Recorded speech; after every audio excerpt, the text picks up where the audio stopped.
Es una situación realmente muy preocupante que nos encontremos con servicios de suministro de agua domiciliario en el cual se está perdiendo por las tuberías un 20 o un 30% del agua que se suministra. Y esto es debido no solo a que las instalaciones son obsoletas, sino a la falta de, como tú muy bien decías, de la planificación o de herramientas de gestión que les permite controlar y evitar pues, estas pérdidas, ¿no? Teniendo en cuenta que partimos de una situación en la que, por ejemplo en España en particular, pues las infraestructuras en general tienen una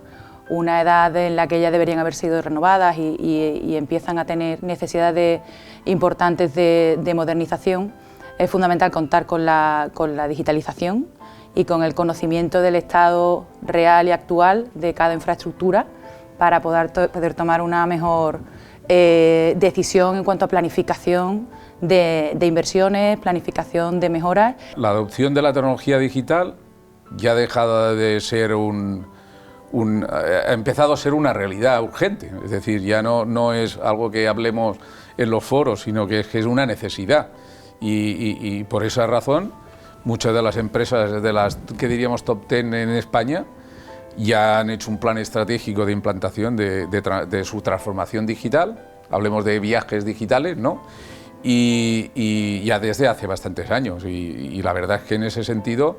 España es un referente y pionera en muchas de las implantaciones de las herramientas de gestión en el mundo del agua. Con este impulso que el Gobierno de España anunció que iba a dar al sector en cuanto a digitalización del uso del agua, pues como mínimo sirvió y ha servido para que todas las empresas grandes y pequeñas se sentaran a pensar qué querían ser, ¿no? y en qué se querían convertir.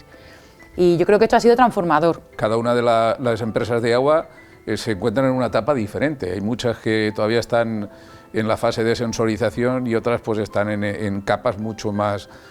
elevadas con implantación de herramientas mucho más sofisticadas. Entonces el poder identificar y saber muy bien en qué estado te encuentras y qué es lo que te falta, esto realmente es muy útil porque es como si supieras que te has metido en un camino y no sabes a dónde vas. Y en cambio, así tienes la oportunidad de poder descubrir cuál es tu objetivo y cómo tienes que llegar a él, ¿no? Efectivamente. Y una de las principales ventajas que creo que tiene el partnership entre Hidrica y Xylem es precisamente que pueda llegar a cualquier empresa gestora de agua del mundo, cosa que gracias a ese potencial comercial que tiene Xylem por casi todos los países, pues nos va a permitir que cualquier utility del mundo pueda utilizar la plataforma Goigo, la pueda conocer y pueda tener acceso a las ventajas que ofrece.